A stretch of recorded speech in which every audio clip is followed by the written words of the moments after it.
सबसे पहले तो मैं आपको अपना परिचय दे देता हूँ। जैसा कि बहुत सारे लोग मुझसे वाकिफ़ होंगे, मुझे जानते हैं, काफ़ी लोगों को मैंने पढ़ाया भी है।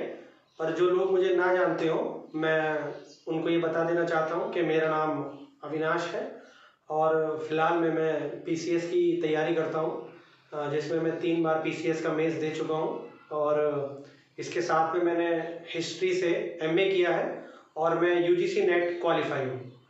तो जैसा कि मैंने आपसे बताया था कि सोमवार या मंगलवार से आपकी क्लास प्रारंभ हो जाएगी, पर वो नहीं हो पाई, तो कोई दिक्कत नहीं है, हम आज से उसे शुरू करते हैं। देखिए, जो ये तैयारी आपकी होगी, ये लेखपाल और वीडियो के लिए ये बैच शुरू किया गया है। लेखपाल और वीडियो का जो एक सिलेबस का जो एक हिस्सा है वो जीएस है। अब जीएस में काफ़ी सारी चीज़ें हैं, जैसे कि हिस्ट्री है यानी कि इतिहास है, भूगोल है, पॉलिटी है जिसे हम राज्य व्यवस्था कहते हैं, और इन्वायरमेंट है जिसे हम पर्यावरण कहते हैं। इसके साथ में इकोनॉमिक्स है जिसे हम अर्थव्यवस्था कहते हैं, और साइंस के विषय में आपसे पूछा जाता है, तो साइंस हम सबसे लास्ट में करेंगे।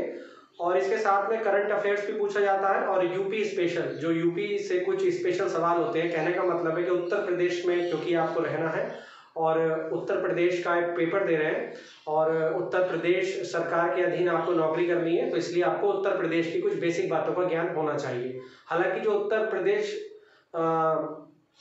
उत्तर प्रदेश स्पेशल पूछा जाता है तो उस स्तर तक नहीं पूछा जाता उत्तर प्रदेश में जिस स्तर तक के राजस्थान और उत्तराखंड में पूछा जाता है। बहुत ही कम ऐसे सवाल होते हैं जो कि उत्तर प्रदेश स्पेशल से पूछे जाते हैं, परंतु उनका भी अभ्यास करना जरूरी है, क्योंकि जब एग्जाम होता है और रिजल्ट आता है तो एक एक अंक होता है, वो अनिवार्य होता है। तो इसलिए आज से हम शुरू करेंगे। इसके साथ मैं आपको बता दूं कि मैंने भी पैट एग्जाम दिया था। हालांकि लेखपाल वगैरह का एग्जाम देने का मेरा कुछ ऐसा मन नहीं है, पर जो पैट रिजल्ट आया था उसमें मैंने 80 अंक यानी कि 98 पॉइंट समथिंग कुछ परसेंटाइल जो है प्राप्त की थी। अब बाकी अभी क्लियर नहीं है कि लेखपाल का एग्जाम कब होगा, पर लेखपाल और जो वीडियो का एग्जाम है, जो मेरे सोर्सेज हैं उनके द्वारा जो जानकारी हासिल हुई है वो ये है कि लेखपाल का जो एग्जाम है वो अप्रैल के फर्स्ट वीक में या अप्रैल के मिड में हो सकता है। इसके साथ में वीडियो का एग्जाम भी उसी समय होने की संभावना है, तो हम देखेंगे अब कि हम उसमें कितना और तब तक कवर कर सकते हैं। कोशिश ये रहेगी कि ज़्यादा से ज़्यादा जो जीएस का पोर्शन है, इसके साथ में लेखपाल में एक दूसरा एक जो टॉपिक है जिसको ग्रामीण विकास कहते हैं उसको भी मैं करवाऊंगा, पर जो शुरुआती आपकी क्लास शुरू होगी वो जीएस से शुरू होगी। जीएस का जो एक पोर्शन है इतिहास, क्योंकि इतिहास से मैंने एमए किया है, मैं यूजीसी नेट क्वालिफाई हूँ, तो शुरुआत इतिहास से ही करेंगे और इतिहास में भी हम मध्यकालीन भारत से करेंगे। आप कुछ लोग ये सोच रहे होंगे कि इतिहास शुरू से पढ़ा जाए यानी कि प्राचीन भारत से ही प्रारंभ करना चाहिए। दरअसल मुझे प्राचीन भारत करवाने में कोई दिक्कत नहीं है, मैं चाहे तो प्राचीन भारत या आप कहें तो मैं आधुनिक भारत से भी इसे शुरू कर सकता हूँ, पर दिक्कत यह है कि प्राचीन भारत उतना इंटरेस्टिंग नहीं है। वैसे ही कुछ लोगों को मैंने देखा है कि इतिहास पढ़ने में उन्हें इंटरेस्ट नहीं आता है। मैंने बच्चों को पढ़ाया भी है इतिहास की क्लास में, वो अक्सर ऊब जाते हैं क्योंकि ज़्यादातर जो बच्चे होते हैं वो साइंस बैकग्राउंड के होते हैं और प्राचीन इतिहास पढ़ने में उतना ज़्यादा इंटरेस्ट भी नहीं आता है। तो मैं आपसे यही कहूँगा कि अगर हम मध्यकालीन भारत से शुरू करेंगे तो इतिहास पढ़ने में आपको बहुत इंटरेस्ट आएगा और उसके साथ में मैं आपको कोई ये फालतू की ऐसे ट्रिक्स नहीं बताऊंगा, ये जो कुछ लोग यूट्यूब चैनल पर लेके जाते हैं, काला पानी की सजा हो गई और ये हो गया और वो हो गया। देखिए, ये सारी ट्रिक्स अगर आप लोग खुद बनाएंगे याद करने के बाद, हालांकि मैं ऐसा नहीं कह रहा हूँ कि मैं ट्रिक का विरोधी नहीं हूँ, मैं ये आपसे बिल्कुल नहीं कहूँगा कि ट्रिक्स जो होती हैं वो काम नहीं करती हैं। ट्रिक्स से मैंने भी लाभ लिया है, ऐसा कुछ नहीं है। कुछ जो सवाल होते हैं जीएस के, क्योंकि जीएस इस आसमान के नीचे या जो कहेंगे इस पृथ्वी पर जो भी कुछ है, इस ब्रह्मांड में जो भी कुछ है वो जीएस का एक पार्ट है, तो इसलिए सारी जीएस याद कर पाना पॉसिबल तो है नहीं। तो कुछ चीज़ें ट्रिक से भी याद होती हैं, पर जो ये काला पानी की सजा होने वाली जो ट्रिक होती है, जो बहुत सारे लोग अपनी अपनी बना के दे देते हैं, कुछ भी उल जलूल, बस पूरे दिन उनको यही काम होता है कि कुछ ना कुछ यहाँ से वहाँ से उल्टा सीधा निकल जाए और ट्रिक बन जाए और इसके साथ में ये पूरा हो जाए। ट्रिक आप अपनी खुद बनाना, सबसे बेहतर तरीका यही होता है कि आप पढ़ें और पढ़ने के बाद में जो चीज़ आपको ठीक से याद नहीं होती है उसे लिखें, और लिखने के बाद में आप अगर आपको लगता है कि इस चीज़ में कोई ट्रिक बन सकती है तो आप वो ट्रिक खुद बनाएं। उससे बेहतर आपके लिए कुछ भी नहीं हो सकता, नहीं तो काला पानी की सजाई काटते हुए रह जाएंगे, उससे कोई ज़्यादा लाभ नहीं होगा। तो हम मध्यकालीन भारत का जो इतिहास पढ़ना प्रारंभ करेंगे वो अरबों की सिंध विजय से पढ़ना शुरू करेंगे। उससे पहले मैं इससे पहले कि मैं आपको अरबों की सिंध विजय के विषय में कुछ बताऊं, तो सबसे पहले आपको ये जानना आवश्यक होगा कि अरब कौन थे, कहाँ से आए थे और उनका भारत आने का उद्देश्य क्या था। देखिए, जो मैं आज आपको लेक्चर करवा रहा हूँ उसमें आपके परीक्षा के लिए तो कोई ज़्यादा इम्पोर्टेंट नहीं है, क्योंकि इससे सवाल कम ही पूछे जाते हैं, पर तब भी पूछ लिए जाते हैं। तो जो ये इम्पोर्टेंट है वो आपकी एक समझ विकसित करने के लिए है, ताकि आपको ये समझ आ जाए कि भारत पे जो मुस्लिम आक्रमण हुए, जो कि मध्यकालीन भारत का जो प्रारंभ होता है वो जनरली मुस्लिम आक्रमण से माना जाता है, परंतु उससे पहले भी जो गुर्जर प्रतिहार वंश थे उन्हें भी उसमें गिना जाता है, पर वो मैं प्राचीन भारत के हिस्से के रूप में आपको समझाऊंगा। तो सबसे पहले आपको ये जानना आवश्यक है कि अरब कौन लोग थे और वो भारत क्या करने आए थे। देखिए, जहां तक अरबों के विषय में बात की जाए तो अरब आज का जो सऊदी अरेबिया है उस क्षेत्र से आए थे। और अरबों का इतिहास हमारे लिए इम्पोर्टेंट नहीं है। हमारे लिए इतिहास जो अरबों का प्रारंभ होता है वो जो मोहम्मद साहब थे, जो कि इस्लाम धर्म के प्रवर्तक थे, उनसे प्रारंभ होता है। देखिए, जो मोहम्मद साहब थे जिन्होंने इस्लाम धर्म को प्रारंभ किया था, उनका जन्म 570 ईस्वी में मक्का में हुआ था। इनके पिता का नाम अब्दुल्ला था और जिनकी मृत्यु मोहम्मद साहब के जन्म से पहले ही हो गई थी।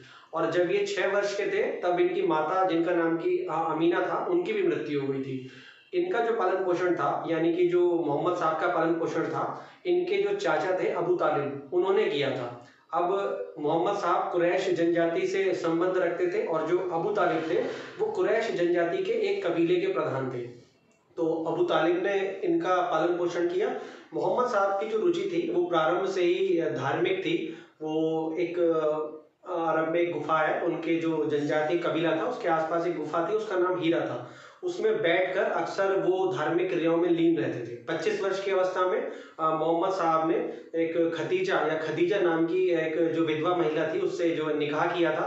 खदीजा बहुत ही एक संपन्न महिला थी, काफी व्यापारिक, उसका जो व्यापार था काफी फैला हुआ था और मोहम्मद साहब उसके व्यापारिक प्रतिनिधि के रूप में काम करते थे। परंतु व्यापारिक प्रतिनिधि के पद पर रहते हुए उन्होंने खदीजा से 25 वर्ष की अवस्था में विवाह कर लिया था।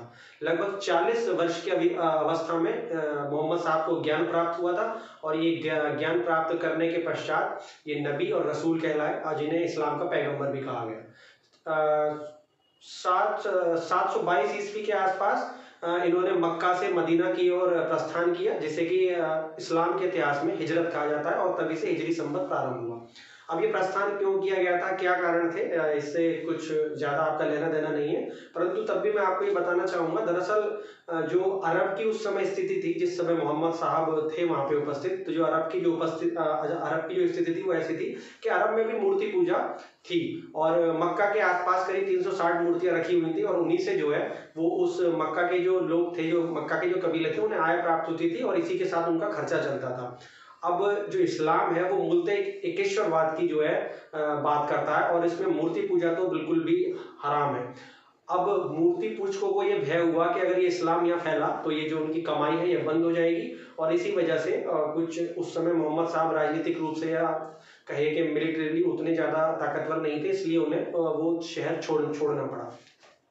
इसके पश्चात वो मदीना आ गए। मदीना पहुंचने के बाद उन्होंने कुरान की रचना की और यहीं पे कुरान की जो आयत वगैरह थी वो पूरी हुई। ये तो था मोहम्मद साहब का इतिहास। अब इसके बाद क्या हुआ, पहले अबू बकर थे, दूसरे हजरत उमर थे, तीसरे उस्मान थे और चौथे अली थे। अली के बेटे जो थे वो हुसैन थे, जिनकी आप करबला का जो युद्ध है उसके विषय में आप जो आपने पढ़ा होगा, हालांकि हमारे लिए कुछ ज्यादा इंपॉर्टेंट नहीं है। तो ये इस प्रकार था। अब हम जो इतिहास प्रारंभ करते हैं, अब अरब पहले उतने ताकतवर नहीं थे, परंतु जब वो एक एकेश्वरवाद के सूत्र में बंधे और उन्होंने इस्लाम धर्म ग्रहण कर लिया और वो मूर्ति पूजा से हटके एक अल्लाह की उपासना पे आए, तो सबसे पहला तो उनमें धार्मिक जोश आया।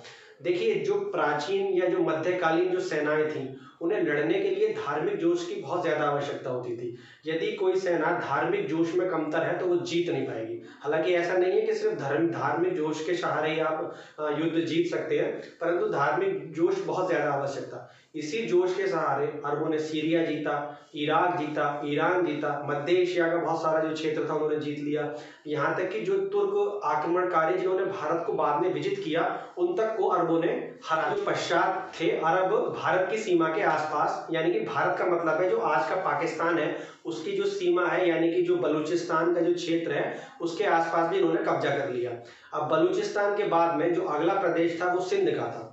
अब सिंध की हम स्थिति देखें तो सिंध पे उस समय ब्राह्मण जो व्यक्ति था जिसका नाम राजा दाहिर था, उनका शासन था। राजा दाहिर एक लोकप्रिय शासक नहीं थे, क्योंकि जो आसपास के बौद्ध थे, जो जाट थे, वो राजा दाहिर से संतुष्ट नहीं थे, क्योंकि धार्मिक रूप से उनका शासन उतना अच्छा नहीं था।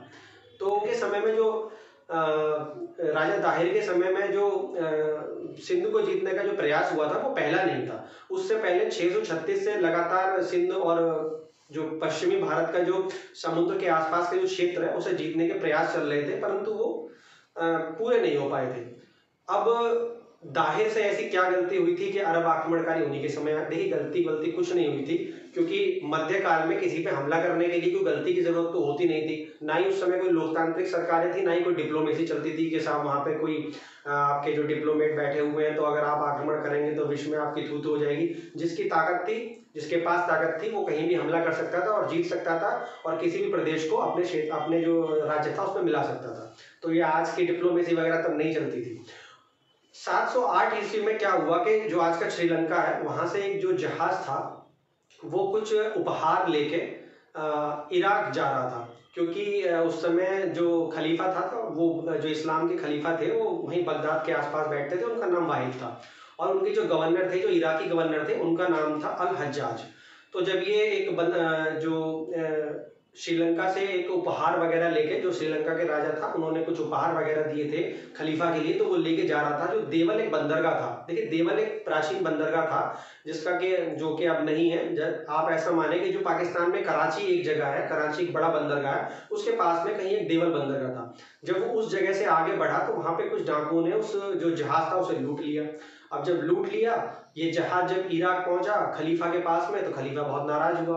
उसने राजा जो दाहिर थे, जो कि सिंध के राजा थे, और सिंध की बाउंड्री के अंदर ही ये जो देवल बंदरगाह था वो पड़ता था, उन्होंने राजा दाहिर से कहा कि भाई आप जो ये मेरा नुकसान हुआ उसका हर्जाना भरो। तो राजा दाहिर ने मना कर दिया। राजा दाहिर ने कहा कि पहली बात तो ये है कि जो वहाँ पे जो ये एक जो जनजातियां हैं जो कि लूट में आगे हैं, उन पर मेरा कोई नियंत्रण नहीं है प्रत्यक्ष, और दूसरा भैया मैं क्यों भरूं तुम्हारा हर्जाना, अपना जहाज है, तुम अपने आप रक्षा करो। या आप मुझसे पहले बताते कि भाई हम इतने कमजोर हैं, अपनी जहाज की रक्षा नहीं कर सकते, तो हम देखना था हम आपकी मदद करते कि नहीं करते। अब जब लूट पिट गया, मुझे पता क्या कि आपका नुकसान कितना हुआ। अब आजकल तो जैसे कि पुलिस में किसी का नुकसान कम होता है और बताता ज्यादा है, तो भैया हम इसमें आपका कोई साथ नहीं दे सकते। अब अरब तो कोई बहाना ढूंढ रहे थे, जैसा कि मैंने पहले कहा कि किसी बहाने की कोई जरूरत नहीं थी, पर एक वैलिड जो है उन्हें बहाना मिल गया कि जब हमारी बात नहीं माने तो अब हम आक्रमण करेंगे। 711 ईस्वी में जो वहां के गवर्नर था वाहिद, उसका जो राज्यपाल था, जो वहां का गवर्नर नहीं सॉरी जो वहां का खलीफा था मुस्लिम जगत का, और जो उनका गवर्नर था हज्जाज, उसने एक व्यक्ति को भेजा आक्रमण करने के लिए, उसका नाम उबैदुल्ला था। अब उबैदुल्ला आए यहाँ पे और हार के सीधे वापस भागे यहाँ से, शायद मारे भी गए थे। उसके बाद में एक दूसरा उन्होंने आक्रमण किया, एक व्यक्ति था बुदैल, उसके नेतृत्व में जो सेनापति था उसका नाम बुदैल था। अब बुदैल ने जलमार्ग से आक्रमण किया, उनके साथ में जो आज का ओमान जो एक जगह है वहां की नौसेना भी भेजी गई। ओमान की नौसेना को भी दाहिर ने पराजित करके उल्टे पांव भगा दिया। अब जब ये दो आक्रमण विफल हुए तो सिंध जीतने का जिम्मा आया अब मोहम्मद बिन कासिम के पास, जो कि अल हज्जाज जो गवर्नर था उसका भतीजा भी था और दामाद भी था। केवल 17 वर्ष का एक नवयुवक था, तो वो यहाँ पर आया और उसने एक बड़ी तो नहीं कह सकते, करीब 5-10 हजार की एक सेना इकट्ठी की, कुछ जो किले तोड़ने वाले यंत्र टाइप होते थे 5-6 वो मंगाए और आक्रमण कर दिया। डिप्लोमेटिक यानी कि राजनीतिक रूप से बहुत चालाक था। देखिए युद्ध केवल एक ग्राउंड में नहीं लड़े जाते, अगर आपके पास में अच्छी डिप्लोमेसी नहीं है, सेना आपकी कितनी भी बड़ी हो, युद्ध आपको सेनापति जिताता है, और अगर आपका सेनापति राजनीतिक रूप से सक्षम नहीं है तो आप युद्ध नहीं जीत सकते। जैसा कि आपको एक युद्ध होगा पानीपत का तीसरा युद्ध, जिसमें मराठे एक बड़ी सेना और 100 तोपों के रहते हुए अपने देश में हार गए, क्योंकि जो उनका लीडर था, जो कि उनका जो कमांडर था सदाशिवराव भाऊ, बहुत अच्छा डिप्लोमेट नहीं था, बहुत सारे राजाओं से वो संधि नहीं कर पाया। हालांकि उसमें सदाशिवराव भाऊ की के साथ में उन राजाओं का भी अपना हित था। तो कहने का मतलब था, तो मोहम्मद बिन कासिम एक बहुत अच्छा डिप्लोमेट था। उसने जो वहाँ की जो कुछ जातियां थी जो कि दाहिर से नाराज थी, और उनसे उसने संपर्क स्थापित किया, जिसमें 'जाट थे, कुछ बौद्ध थे, और उसने अंततः जाटों का और बौद्धों का समर्थन जीत लिया। मोहम्मद बिन कासिम ने राजा दाहिर पे आक्रमण किया, जो देवल पे उन्होंने आक्रमण किया। अब राजा दाहिर देवल से या तो सुरक्षा कारणों से या उन्हें लगा होगा कि ये जो स्थान है वो मोर्चा लेने के लिए उपयुक्त नहीं है, तो वो वहां से चले गए और देवल का जो शहर था वो आराम से मोहम्मद बिन कासिम ने जीत लिया। देवल जीतने के बाद मोहम्मद बिन कासिम नीरून जीता उन्होंने, एक जगह थी नीरून, सिंध जो आज का सिंध है वहां पर। दूसरी जगह सहवान थी, वो जीत ली। सहवान पे जो है इनका जो चचेरा भाई था बजहरा, उसका शासन था, उसने उसको हरा दिया। उसके बाद में ये राबर पहुंचे। राबर में जो राजा दाहिर था उन्होंने किलेबंदी कर रखी थी। राजा दाहिर यहाँ पे बहादुरी से लड़े और मोहम्मद बिन कासिम से हार गए। राजा दाहिर के मरने के बाद उनकी जो पहली रानी थी, जो बड़ी रानी थी, रानी बाई, उन्होंने अरबों से लोहा लिया, अंततः वो भी हार गई, उन्होंने जौहर कर लिया। इसके पश्चात आगे जो एक जगह थी उसका नाम ब्राह्मणवाद था, वहां पे राजा दाहिर के पुत्र थे जय सिंह, वो लड़े अरबों से, वो भी हार गए, उन्होंने इस्लाम धर्म स्वीकार कर लिया। इसके बाद में जो मोहम्मद बिन कासिम थे वो उन्होंने काफ़ी जगह कब्जा कर लिया, मतलब लगभग पूरे सिंध पर ही कब्जा कर लिया। और इनकी जो छोटी रानी थी राजा दाहिर की, उनका नाम लाडी था और उनकी दो बेटियां थी, सूर्या देवी और परमल देवी। तो इसके बाद में वो वापस लौट गए। अब इसके बाद में मोहम्मद कासिम बहुत दिनों जिंदा नहीं रह पाए, उनकी मृत्यु हो गई या उन्हें मार दिया गया। अब सवाल ये है कि उनकी मृत्यु क्यों हुई, कैसे हुई, इसमें जो इतिहासकार है उसमें इतिहासकार में मतभेद है। देखिए, इतिहास जो है वो फिजिक्स या केमिस्ट्री नहीं है कि साहब इसमें कोई इक्वेशन लगाएगी तो रिजल्ट वही आएगा। इतिहास में बहुत सारी मान्यताएं होती हैं, क्योंकि जो उस समय का इतिहास है वो इतना ज्यादा मतलब स्पष्ट नहीं होता कि उस समय हुआ क्या था। अब आज से आप अपने आसपास ही देख लो, आज आपके आसपास कोई घटना घटे, उसके 4 वर्जन आपके पास पहुंच जाएंगे। उन 4 वर्जन में से सही कौन सा है ये आपके विवेक पर निर्भर करता है। आप खुद उस जगह पे हो तो एक अलग बात है, आप सच का पता लगा लोगे, पर अगर आप नहीं हो तो एक घटना के 3-4 वर्जन आपके पास में जो पहुंच जाएंगे। तो कई वर्जन मिलते हैं इतिहास में, जो ज्यादातर इतिहासकार मानते हैं उसी वर्जन को हम सच मान लेते हैं। तो अब इनकी मृत्यु कैसे हुई, इनकी मृत्यु कुछ लोग ये मानते हैं, एक सिंध पर एक किताब है उसका नाम है चचनामा, उसकी रचना किसने की ये अज्ञात है, परंतु एक कूफी नामक व्यक्ति था जिसने उसका अरबी से फारसी में उसका अनुवाद किया था।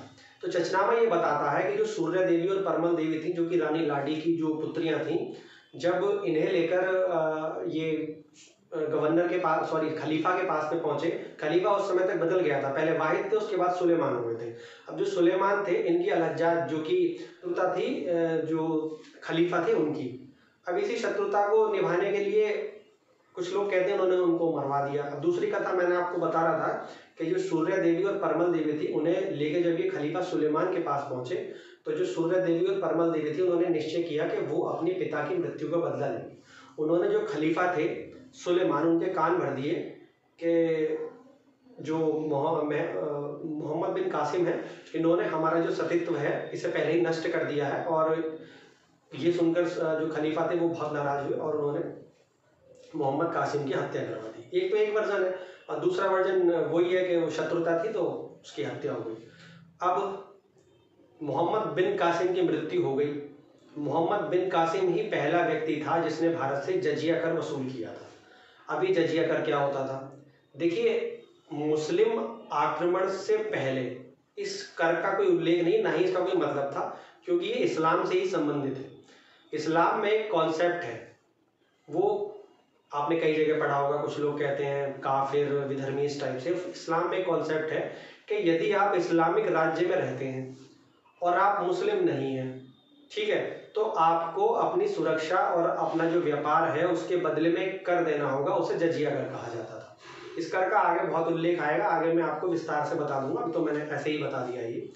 तो ये जजिया कर जो पहली बार वसूला था, जो मोहम्मद बिन कासिम ने वसूला था, ये इंपॉर्टेंट चीज है, इसे आप लिख लें, क्योंकि मैं आपको बहुत सारी चीजें लिखवाऊंगा। अभी तो कुछ चीजें इंपॉर्टेंट नहीं है तो मैं लिखवा नहीं रहा हूँ, तो बस इतना ही लिख लें अभी कि जो जजिया कर था वो सबसे पहली बार भारत में मोहम्मद बिन कासिम ने वसूला था।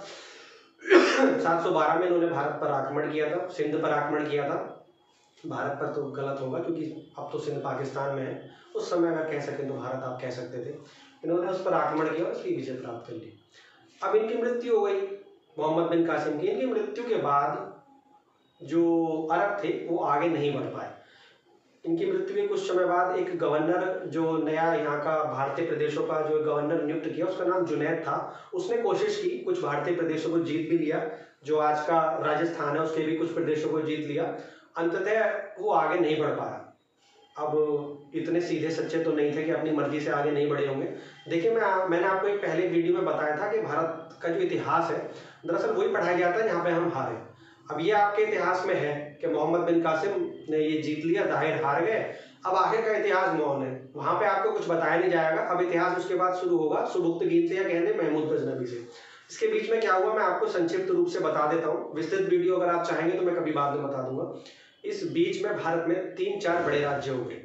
उत्तर पश्चिम में, यानी कि आज के पश्चिम में गुजरात जो जगह थी, वहां पर गुर्जर प्रतिहार वंश का शासन था, और गुर्जर प्रतिहार जो वंश के शासक थे वो बहुत प्रतापी थे। उसमें से 2-3 राजा हैं जो कि बहुत प्रतापी थे। नागभट्ट थे, नागभट्ट प्रथम थे, उन्होंने अरबों से मुकाबला किया था। एक मीर भोज थे, उन्होंने अरबों से मुकाबला किया था। आज का जो कश्मीर और कांगड़ा वैली है, यानी कि आज का जो कश्मीर और कांगड़ा वैली हिमाचल प्रदेश में, वहां के राजा थे मुक्तापीड ललितादित्य, यानी कि ललितादित्य मुक्तापीड। बहुत ही साहसी, बहुत ही बहादुर, बहुत ही साम्राज्यवादी शासक थे। और इन दोनों के अतिरिक्त एक साउथ में एक राजा थे, उनका नाम पुलकेशिन था।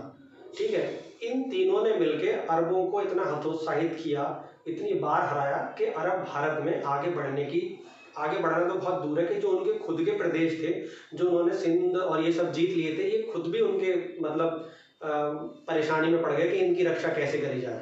अरबों की एक बुक है मुरुज उल जबब, एक बुक का नाम है मुरुज उल जबब। उसके लेखक है अल मसूदी। वो बताते हैं कि भैया मुल्तान में एक सूर्य मंदिर था, और गुर्जर प्रतिहार राजाओं का भय इतना ज़्यादा था कि जब भी गुर्जर प्रतिहार राजा आक्रमण पता चलता था कि गुर्जर प्रतिहार राजा आक्रमण करने वाले हैं, तो जो अरब थे वो गुर्जर प्रतिहार राजाओं से कहते थे कि भैया अगर आप आक्रमण करोगे तो हम जो आपका सूर्य मंदिर है उसको ढा देंगे। ये सुनकर जो गुर्जर प्रतिहार राजा थे वो आक्रमण करने का विचार त्याग देते थे। अब सोचिए कि जो विजेता हो उनकी ये स्थिति हो गई थी कि मंदिर को ढहाने की बात करके वो जीतने का मतलब अपनी रक्षा कर रहे थे। तो कितनी जो बेकार स्थिति इस समय जो है अरबों की हो गई होगी। तो इस तरीके से अरब आक्रमण का कोई बहुत बड़ा परिणाम तो निकला नहीं, अरब यहाँ से आगे बढ़ नहीं पाए, पर कुछ परिणाम निकले। पहला तो ये, क्योंकि जो अरब जनजातियाँ थी वो थी तो हिंसक, उनमें ना तो सभ्यता थी ना संस्कृति थी। भारत के संपर्क में आने के बाद उनमें सबसे पहले राजनीतिक और जो सांस्कृतिक था वो काफ़ी आदान प्रदान हुआ, और भारत की बहुत सारी अच्छी चीज़ों को उन्होंने दिया। दूसरा ये था कि हमारी जो गणितीय प्रणाली थी, अंक गणित था, उसे अरबों ने सीखा, उसे हिंद सा नाम दिया, और वो फिर यहाँ से यूरोप गया। तो कुछ एक अच्छी बातें आई दोनों में, आपस में इस्लामिक संस्कृति और भारतीय संस्कृति का मिलन हुआ।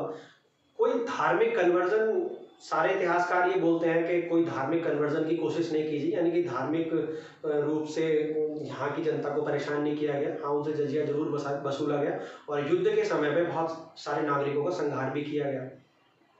तो अरबों का बस इतना ही महत्व है। ये अरब इतने शक्तिशाली थे, जो भारतीय राजाओं की जो विजय थी उसे आप कमतर नहीं आंक सकते। ये अरब इतने शक्तिशाली थे कि इन्होंने सीरिया से लेके, ईरान से लेके मध्य एशिया, जो तुर्क जनजातियां थी जिन्होंने भारतीय राजाओं को बाद में हराया, उन तक को इन्होंने हरा दिया था, और इन अरबों को हराया भारतीय राजाओं ने। तो आप भारतीय राजाओं की जो ताकत थी वो समझ सकते हैं कि उस समय भारतीय राजा कितने ताकतवर और कितना उनमें आत्मविश्वास होगा कि उन्होंने उन अरबों को हरा दिया जिनका साम्राज्य उस समय दुनिया में सबसे बड़ा था। यहाँ तक कि एशिया से निकलकर, क्योंकि सऊदी अरब तो एशिया में ही है, एशिया में तो उन्होंने अपना राज्य कायम किया ही था, अफ्रीका भी पहुंच गए थे। अफ्रीका में उन्होंने मिस्र जीत लिया, मोरक्को जीत लिया, अल्जीरिया जीत लिया। इतने सारे देश जीतने के बाद वो कहाँ पर आकर हारे? वो भारत में आकर हारे। तो इससे भारतीय राजाओं की ताकत का आपको अंदाजा हो जाएगा। अब अरबों ने तो इसके बाद भी कोशिश नहीं की, उन्होंने हिम्मत हार दी, खुद भी बड़ी मुश्किल से बचे, और लास्ट में स्थिति ये आ गई कि 1-2 किले उनके पास में रह गए और उनका वहां से अंत हो गया। जो कुछ लोकल जो वहां के भारतीय थे, हालांकि जो मुस्लिम बन गए थे, उन्होंने वहां की सत्ता संभाली, और जो अरब थे वो मुख्य भूमि से बाहर हो गए, उनका कोई इतिहास में स्थान नहीं रह गया। अब इसके बाद हम सीधा पहुंचते हैं 987 में। देखिए 987 के आसपास जो आज का अफगानिस्तान है, वहाँ पे गजनी एक जगह है, वहाँ पे एक व्यक्ति था, उसका नाम था सुबुक्तगीन, जो कि महमूद गजनवी का पिता था। उसने एक शक्तिशाली साम्राज्य की स्थापना कर ली थी। उसी की सीमाओं के निकट एक दूसरा शक्तिशाली वंश था जिसे हम हिंदू शाही वंश कहते हैं, जिसका राजा जयपाल था। इन दोनों की सीमाएं एक दूसरे से मिली और इन दोनों में युद्ध अवश्यंभावी हो गया। ऐसा क्लियर था कि दो बड़ी शक्तियां, कहते हैं ना कि एक म्यान में दो तलवारें नहीं रह सकती, वही स्थिति थी कि यहाँ पर जो है दो ये बड़े शक्तिशाली जो राज्य थे वो एक साथ नहीं रह सकते, आक्रमण होना अवश्यंभावी हो गया। अब 987 ईस्वी के आसपास इनमें पहला युद्ध हुआ, जयपाल और सुबुक्तगीन में। जयपाल ने सोचा था कि क्यों बैठा जाए हाथ पे हाथ धर के, पहला आक्रमण मैं ही कर देता हूँ, तो जयपाल ने गजनी पे आक्रमण कर दिया। अब जयपाल की ताकत का अंदाजा आप इस बात से लगा सकते हैं कि जो मुस्लिम इतिहासकार है फरिश्ता जिसे बोला जाता है, उसने बोला था कि जब दोनों सेनाएं एक लगमान जगह है जो आज के अफगानिस्तान का पूर्वी पार्ट है, वहां पे एक जगह है लगमान, वहां पे जब दोनों में युद्ध हुआ तो राजा जयपाल जो थे पहाड़ी पे चढ़े, उन्होंने देखा कि सुबुक्तगीन के पास बहुत बड़ी सेना है और राजा जयपाल के पास में सेना उतनी बड़ी थी नहीं। तो राजा जयपाल ने अहंकार कहें, आत्मविश्वास कहें, उसमें कहा कि जो भेड़ों का झुंड है इनके लिए मैं भेड़िया हूं। ये शब्द थे राजा जयपाल के, तो उनका आत्मविश्वास समझा जा सकता है। दोनों के बीच में युद्ध हुआ, युद्ध में राजा जयपाल की पराजय हुई। ऐसा माना जाता है कि जो ये युद्ध था जब ये अपने पूरे जोर शोर से था, किसी भी पक्ष को कोई विजय की आशा नहीं थी, जयपाल का पलड़ा भारी था, परंतु एंड टाइम पे क्या हुआ, बर्फबारी हो गई और इस बर्फबारी में राजा जयपाल की जो सेना थी वो तहस नहस हो गई। इसी कारण राजा जयपाल को सुबुक्तगीन से एक संधि करनी पड़ी, कुछ पैसा देना पड़ा, कुछ हीरे जवाहरात देने पड़े और ये संधि करने के बाद में दोनों अपने अपने राज्य में वापस लौट गए। इसके पश्चात जो सुबुक्तगीन थे, इनका जो बेटा था जिसका नाम महमूद गजनबी था, वो शासक बना और उसने धन पाने के लिए, इस्लाम का प्रचार करने के लिए हर वर्ष भारत पे छापे मारने की योजना बनाई। अब जो महमूद गजनबी था, इसे अपने युग का सबसे बड़ा विजेता कहा जाता है। इसने भारत के साथ साथ जो पश्चिमी क्षेत्र थे, ईरान वगैरह और जो मध्य एशिया के क्षेत्र थे, वहां पर भी विजय प्राप्त कर ली थी धन पाने की लालसा से। अब ये धन इसलिए पाना चाहता था कि ये पश्चिम में, यानी कि यहाँ पे कजाकिस्तान है, उज्बेकिस्तान है, तुर्किस्तान है, ये सारे देश थे, तो ये वहां पे आक्रमण करना चाहता था और धन लूटने के लिए इसीलिए भारत आया था। महमूद गजनबी ने भारत पर 17 बार आक्रमण किए थे। हेनरी इलियट एक विद्वान है, वो ये बताते हैं कि महमूद गजनबी ने भारत पर 17 बार आक्रमण किए थे, परंतु इन 17 आक्रमणों की जो थ्योरी है या जो वो हमारे लिए इम्पोर्टेंट नहीं है। तो 3 चीजें इंपॉर्टेंट है। पहली बात तो ये कि इनका जो सबसे पहला मुकाबला था वो 1001 में, वही हिंदू शाही वंश के जो जयपाल थे उन्हीं से ही हुआ।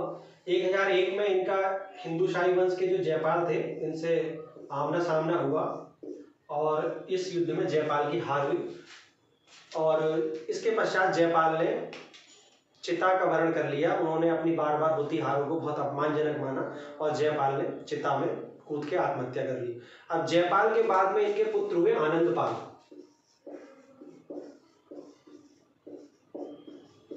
आनंदपाल के पुत्र हुए त्रिलोचन पाल। इन सबको जानना या लिखना कोई जरूरी है नहीं, आज आपको कुछ लिखना नहीं, जब लिखना होगा तो मैं लिखवा दूंगा। और इनके पुत्र हुए भीमपाल।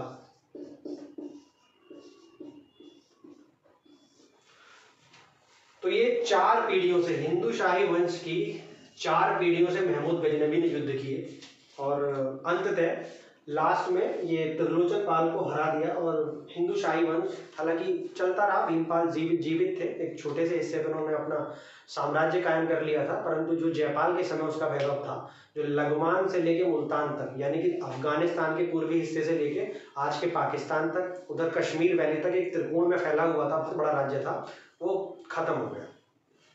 इनके खत्म होने के पश्चात जो ये महमूद गजनबी था, इनका आक्रमण रुका नहीं। पहली बात तो हम ये जान लें कि जो पुराने आक्रमण का, जैसे कि जो महमूद गजनबी है, जो पुराने समय में जो आक्रमण हुए थे, महमूद गजनबी की सेना में कम से कम 1/3 हिंदू थे। उनके एक सेनापति का नाम तिलक था और दूसरे का नाम, जो हिंदू सेनापति थे उनके नाम बता रहा हूँ, एक का नाम सेवंदराय था। तो ये हिंदुओं और मुसलमानों के बीच के युद्ध नहीं थे, जो मेन उनका उद्देश्य था वो धन प्राप्ति करना था। ठीक है, तो इतिहास को हम इस नजरिए से नहीं देखेंगे हिंदू मुसलमान के, भाई कभी कोई ताकतवर होता है, कभी कोई कमजोर होता है, कभी कोई हारता है, कभी कोई जीतता है, तो इससे ज़्यादा दिमाग में नहीं रखेंगे। हमारा उद्देश्य एग्जाम के पर्पज से इतिहास को पढ़ना है। तो 4 पीढ़ियों से युद्ध लड़ा, उसके बाद में ये खत्म हो गए। उसके बाद में महमूद गजनवी ने पंजाब जीता। पंजाब जीतने के बाद मथुरा, वृंदावन, कानपुर तक आक्रमण किए। मथुरा का शासक कोकल द्वितीय था, उनसे युद्ध किया। बरन का शासक फूलचंद था, यदुवंशी था, उससे युद्ध किया। लगभग सभी जगह इन्हें जीत हासिल हुई। इन्हें जो हार मिली थी पहली, वो कश्मीर में मिली थी। कश्मीर में उस समय शायद संग्राम राज थे, तो वहाँ पे हार इसलिए मिली थी क्योंकि वो भौगोलिक जो बाधाएं थी, बर्फ वगैरह की, वो पार नहीं कर पाया था और वहाँ पे हार गया था। सारी सेना तबाह हो गई थी, शायद 10-10 हजार की सेना थी, वो तबाह हो गई थी। अब उसके बाद मैंने आपको गुर्जर प्रतिहार वंश के विषय में बताया था, जो आज का कन्नौज है, जो कि उत्तर प्रदेश में स्थित है। कन्नौज पे शासन था गुर्जर प्रतिहार वंश का, और इनके शासक थे राज्यपाल।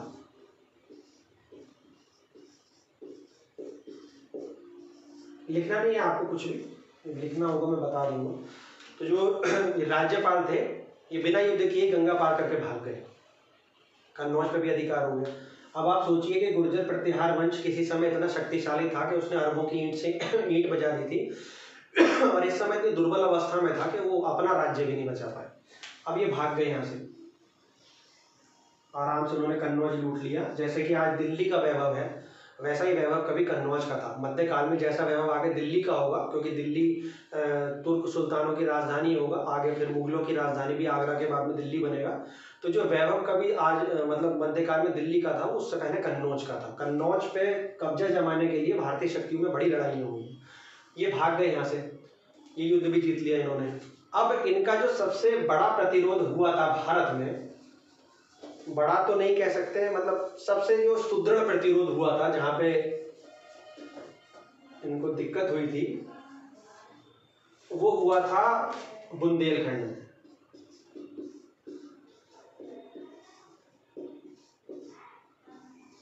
यहाँ के राजा थे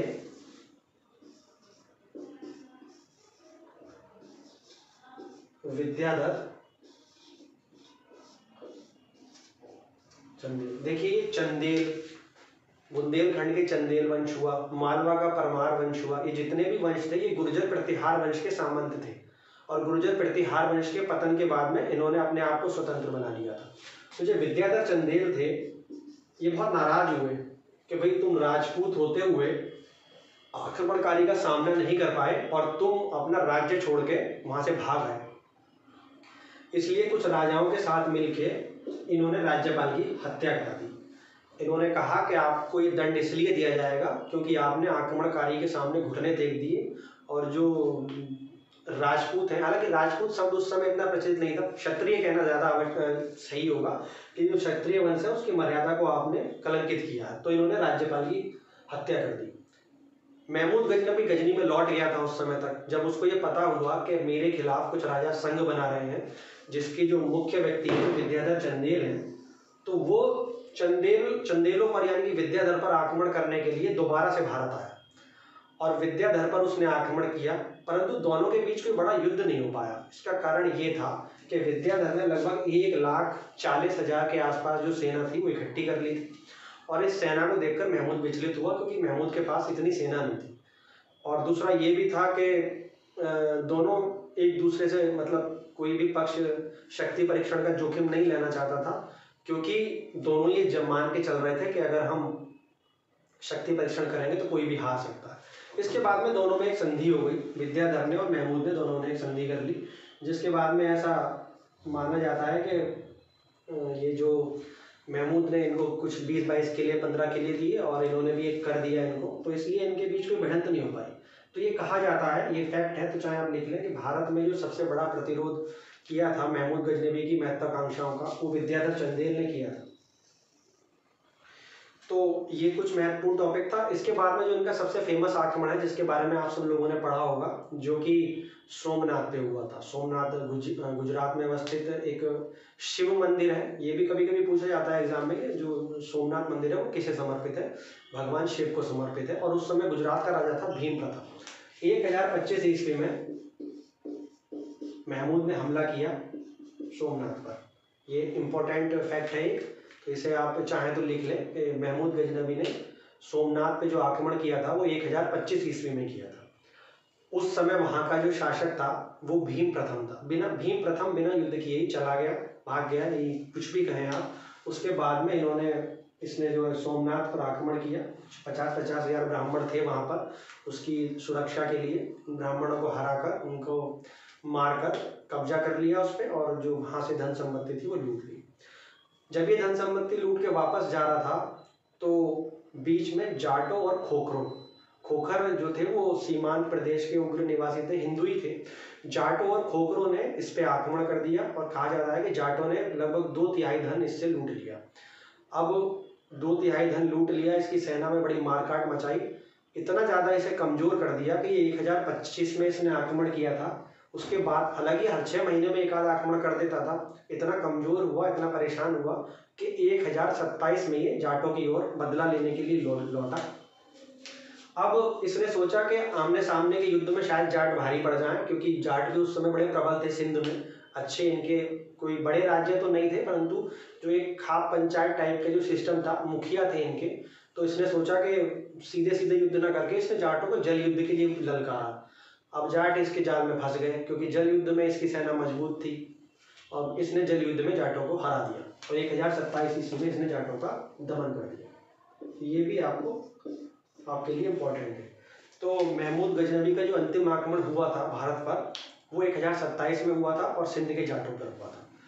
तो ये आज की कहानी जो है, जो सिर्फ मैंने आपको कहानी के रूप में एक व्यू दिया था, ओवरव्यू दिया था। बाकी जो आपकी विस्तृत क्लास है जो लिखने के लिए शुरू होगी, जो आपके लिए एग्जाम के पॉइंट ऑफ व्यू से इम्पोर्टेंट है, वो आपकी जो क्लास शुरू होगी वो कल से होगी। कल मैं आपको आरंभिक जो तुर्क राजा हैं, जिसमें मोहम्मद गौरी है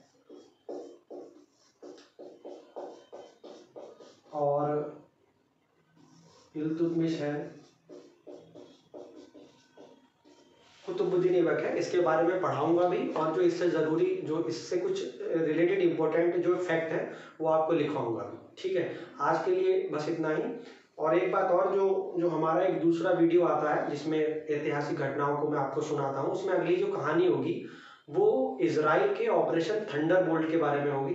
इजराइल का ऐसा एक खतरनाक मिशन जिसका कुछ इजराइल को भी उम्मीद नहीं थी कि ये मिशन कामयाब हो पाएगा। उस मिशन को इजरायली सेना ने, यानी कि इजरायली जो सेना थी, उसने कैसे संभव बनाया। अपने आप में इतना खौफनाक मिशन है, इतना खतरनाक मिशन है कि जिसकी सफलता की गारंटी तो खुद इजराइल के पास भी नहीं थी। तो इस मिशन की मैं कहानी आपको अगली, जो इतिहास एक टॉपिक होता है जिसमें मैं आपको विभिन्न डेटों के विषय में कहानी सुनाता हूँ, जिसमें मैंने पिछली 2 वीडियो महात्मा गांधी पर बनाए थे। तो मैं अगला वीडियो जो आपके सामने लेकर आऊँगा वो ऑपरेशन थंडरबोल्ट के ऊपर लेकर आऊँगा। नमस्कार।